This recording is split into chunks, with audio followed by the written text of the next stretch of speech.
ہاں ضمنی طور پہ ان سے بھی ملاقات ہو گئی، لیکن اس لیے نہیں گیا تھا کہ ان سے ملاقات ہو۔ ایک صلوات پڑھ لیں ذرا نبی کی ذات۔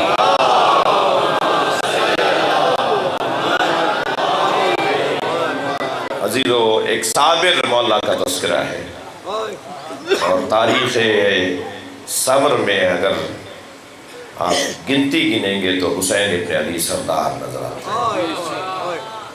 5 طرح کے تھکے تو نہیں ہیں، اب میں نے جو مضمون لیا ہے میں اسی پہ رہوں گا۔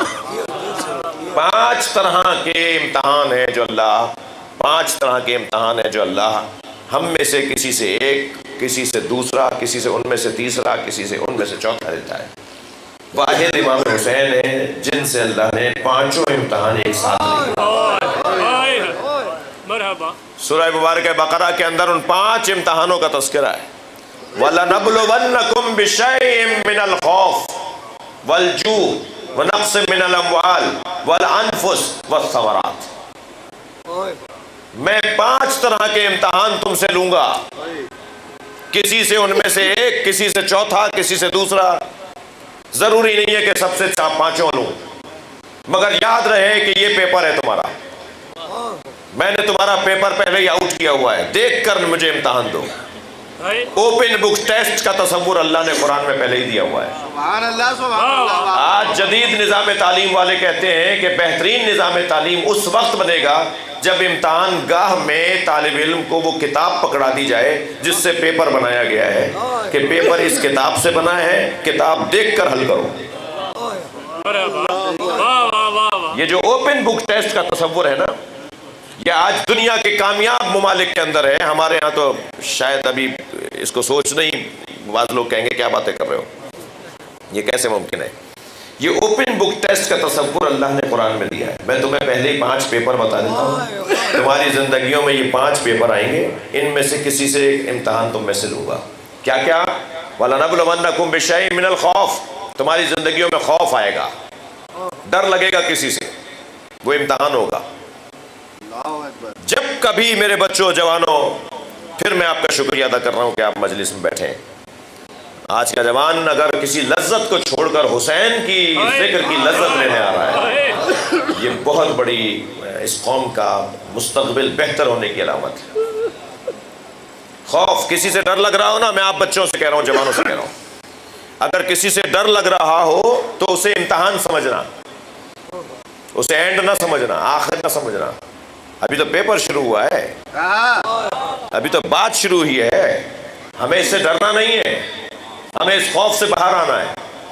میں ہرگز لڑنے لڑانے کی بات بھی نہیں کر رہا جی، خوف سے باہر آنے کا ہرگز یہ مطلب نہیں ہے کہ میں فلاں کو تھپڑ مار دوں، اسے خوف دلا دوں، نہیں، میں نہیں ڈر رہا۔ آپ کچھ بھی بولتے رہے، میں خاموشی سے سن بھی لوں گا۔ آپ بڑے ہیں میرے، آپ افسر ہیں میرے، آپ حاکم ہیں اس علاقے کے، آپ کسی فورسز کے نمائندے ہیں، آپ مجھے کچھ بھی کہہ رہے ہیں، میں خاموشی سے سن لوں گا، اس لیے کہ میں آپ سے ٹکرانا تو چاہتا نہیں ہوں، مگر آپ کے کہنے سے مجھ پہ کوئی فرق نہیں پڑ رہا، اس لیے کہ میں خوف زدہ ہوں نہیں۔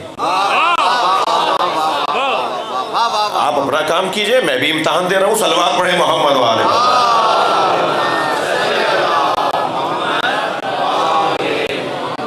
خوف بہت بڑی کمزوری ہے انسان کے اندر۔ جو بہت بہادر لوگ آپ کو نظر آئے نا، اول تو میں اہل بیت کے چاہنے والوں سے کہوں گا، آج اس مجلس میں بھی اور جہاں جہاں ویڈیو جائے گی اور بعد میں سنیں گے، کہ ان سے پیار کریں کہ جو ڈرپوک نہیں ہوتے، ان کا احترام کریں جو شجاع ہوتے ہیں۔ علی والوں کو بزدلوں سے تو دوستی کرنی نہیں چاہیے، علی والوں کو ہمیشہ پیار کرنا چاہیے بہادروں سے، شجاعوں سے۔ شجاع اگر کوئی بندہ آپ کو ملے تو اس سے قریب ہو جائیں، اور شجاع لوگوں میں اگر کوئی شجاع بندہ آپ سے ملے تو اس کو کہیں کہ مجھے آپ سے ایک ہی سوال ہے، اور وہ سوال یہ ہے کہ یہ فرمائیے یہ شجاعت آئی کیسے؟ ہاں سیکھنا ہے نا، ہر ایک کے پاس علیحدہ نسخہ ہوگا، ہر ایک کا علیحدہ تجربہ ہوگا، ہر شخص علیحدہ انداز سے شجاع بنا ہوگا۔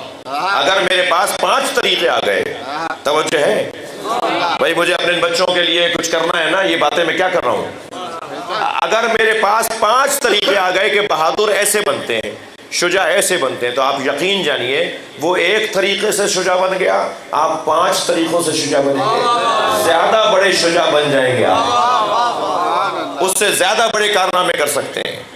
اور سب سے بڑی کمزوری انسان کی وہ خوف ہے۔ جی میں اس پہ کام کر چکا ہوں، میرا دل کر رہا ہے میں اس وادی میں کوئی گھنٹے رک جاؤں۔ خوف خوف خوف بہت بڑی کمزوری ہے انسان کی، اور شجاعت بہت بڑا سرمایہ ہے۔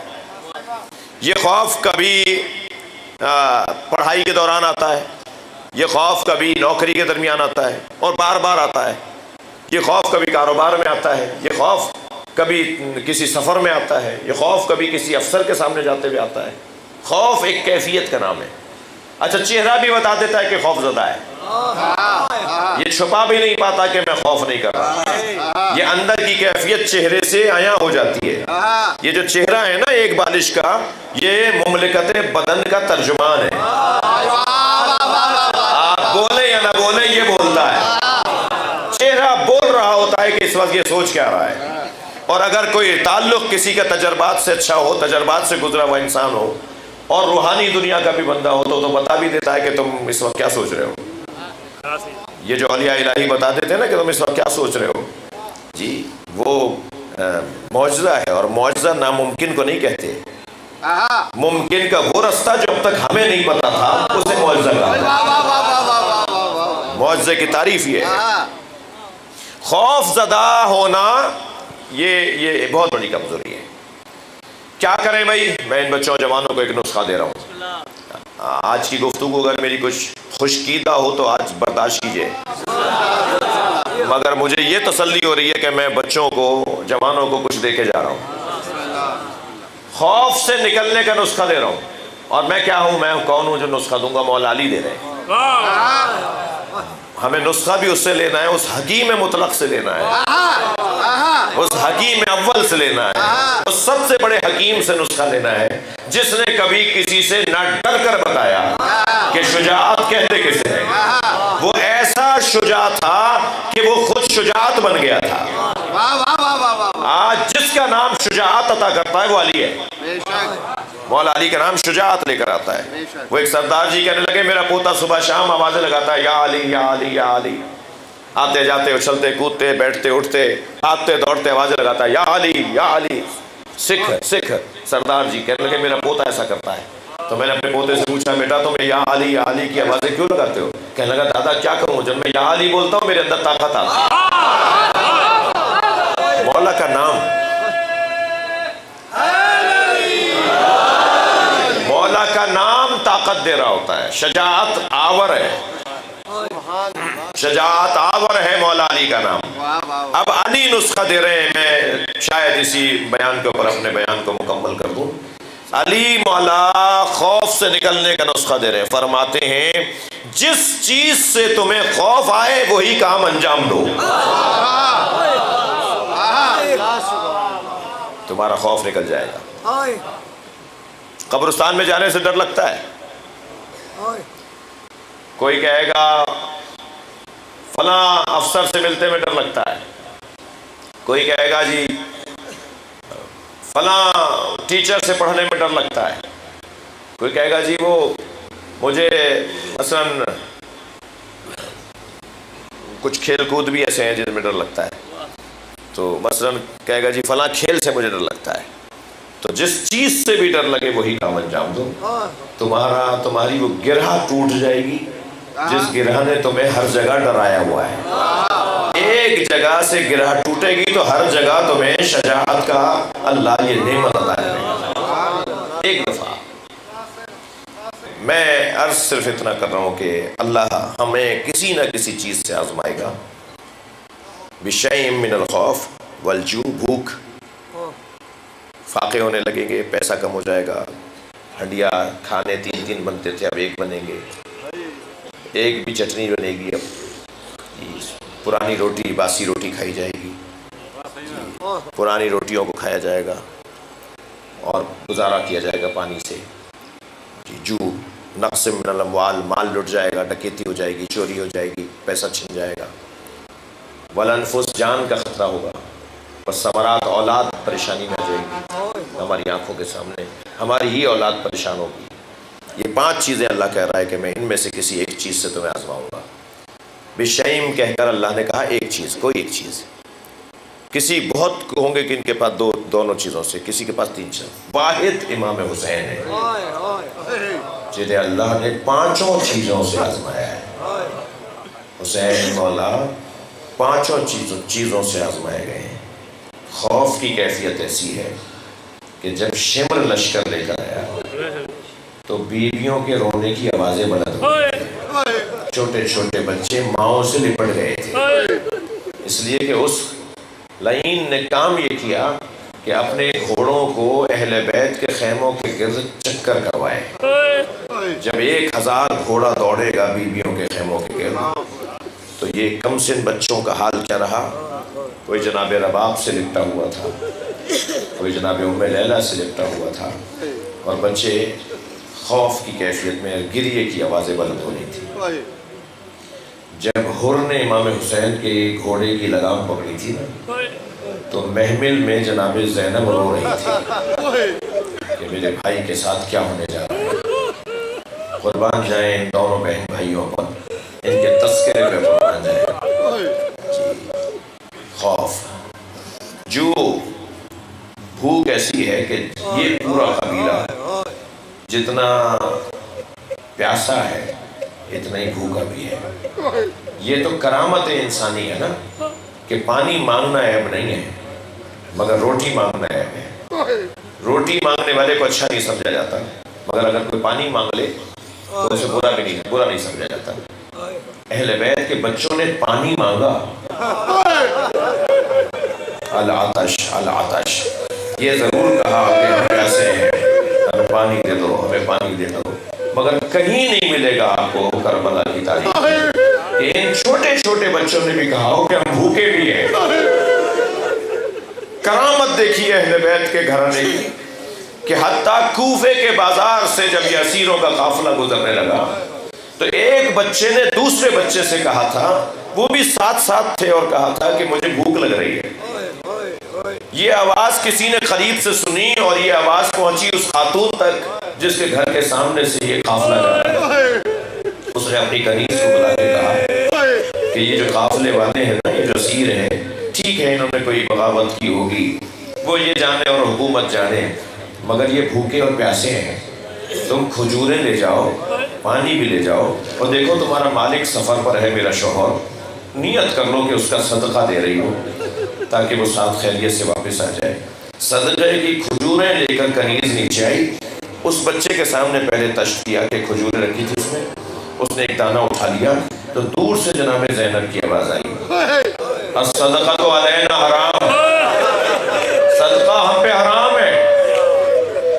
اس بچے نے وہ دانہ واپس رکھ دیا، وہ کھجور کا دانہ اس بچے نے دوبارہ ظرف میں رکھ دیا، لیکن یہ عورت جو سن رہی تھی نا اور دیکھ رہی تھی کہ ماجرا کیا ہے، اسے تعجب ہوا کہ یہ بی بی نے کیا کہا ہے، اس خاتون نے کیا کہا ہے کہ صدقہ ہم پہ حرام ہے۔ وہ اتر کر آئی اور جناب زینب کے قریب کھڑے ہو کے کہنے لگی، بی بی صدقہ تو اہل بیت پہ حرام ہے، آپ کون ہیں جو آپ کہہ رہی ہیں کہ صدقہ ہم پہ حرام ہے؟ اب ایسی کیفیت میں اگر کوئی جاننے والا مل جائے، ایسی کیفیت میں اگر کوئی آشنا مل جائے تو دل کرتا ہے اس سے لپٹ کے روئیں۔ جناب زینب نے فرمایا، تو اہل بیت کو پہچانتی ہے؟ کہنے لگی، اہل بیت کے فرد فرید کو حسین کہتے ہیں، اجرکم اللہ اجرکم اللہ، اور اہل بیت کے افراد میں ایک کا نام عباس ہے۔ بی بی نے فرمایا، حسین کی بہن کو پہچانتی ہے؟